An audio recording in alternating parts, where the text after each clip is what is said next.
Narcissists consistently selected excessively high noise levels, in contrast to the control group.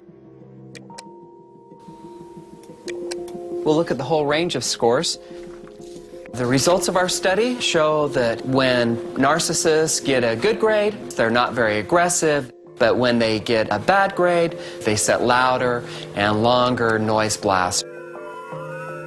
Narcissistic people believe they're more deserving, they're entitled to special treatment. When they suffer a blow to their ego, when they're criticized or humiliated, they become very defensive, become very angry, and are likely to lash out and behave aggressively to others.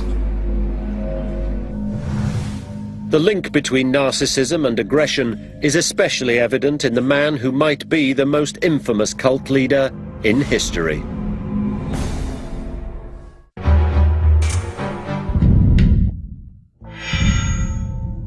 Los Angeles, August 1969. Over the course of a weekend, police discovered 7 bodies at 2 crime scenes. The victims had been stabbed and shot. Messages had been cut into their flesh and scrawled on the walls in blood. They were wealthy socialites and included film actress Sharon Tate, who was 8 months pregnant with director husband Roman Polanski's child.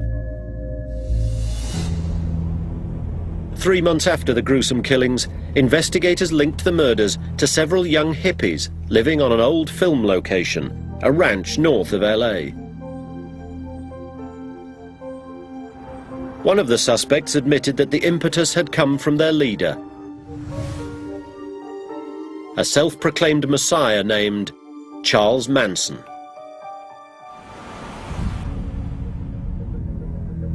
Police were astounded. How could this short career criminal have had the power to turn middle-class kids into savage killers?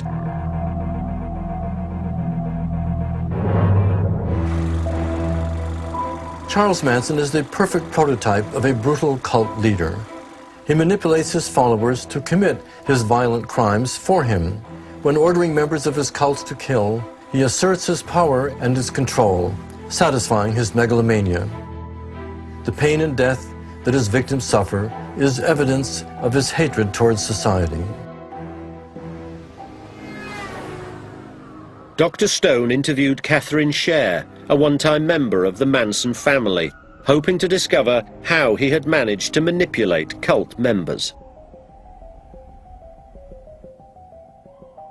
Catherine Scher did not take part in the murders, yet she did live with him on the ranch, and I'm hoping she will give us rare insight into the mind of a cult leader who convinced his followers to commit murder for him as acts of devotion. So what do you think it was about him that conferred that power, as you think back? You know, sometimes he exuded all this love from his face. When he's smiling and his eyes are shining, he looks very benevolent. Everybody was drawn to him. None of us thought he was crazy. He was just fascinating. He was just totally confident. One-on-one with you, he would be very caring, would work on your inadequacies, your needs, help you take away your fears. Every night he would talk about what your parents did to you and that they were all wrong and you were the bright ones, and he just knew what people needed. He drew all our need out and he became everything that we wanted. Did he think of himself as godlike in some way, or a special being? He never had to say so. He was real good at letting you come to that conclusion. Mm-hmm. He was really good into subliminal messages, talking about one thing and slipping in another. He must be Christ, he must be Christ, he must be Christ. Yeah. Mostly I thought he was a prophet. I thought that he heard from God and God spoke through him. That's what I thought. Charles Manson is an extreme narcissist. To understand better how he develops into a manipulative and evil cult leader, I need first to look into his childhood.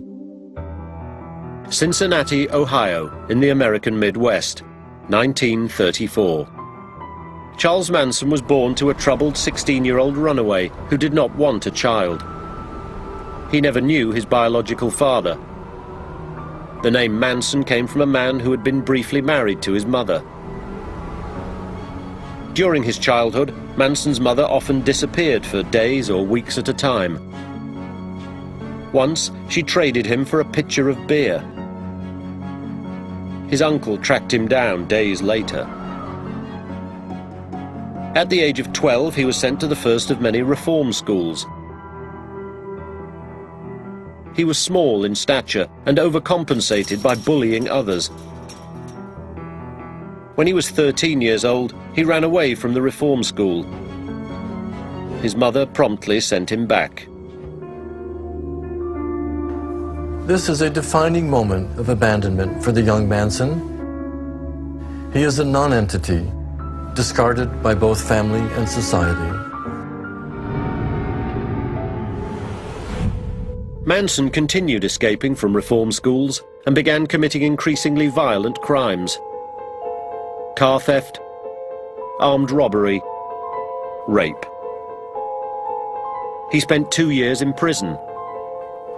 He urged his girlfriends to prostitute themselves and acted as their pimp. He scammed other women out of money. In 1960, at the age of 25, Charles Manson was sentenced to 10 years in prison for violating his parole conditions. Having spent most of his life locked up, Manson felt rejected by the world. He schemed to retaliate by creating his own society where he would be loved as a leader. Released from jail 3 years early in 1967, Manson moved to San Francisco, where he easily melded into the hippie scene. He lured naive young women who were rebellious but also vulnerable. Manson fed them LSD and asked them to give up all their thoughts to follow him into a greater life. Sometimes he had them mimic his actions to prove their loyalty. One such follower was Catherine Sher. You know, I just wanted to be loved so badly that I just became whatever any man that would pay some attention to me wanted me to be. Sher met Manson in the summer of 1968, when she was a 25-year-old hippie living in Los Angeles.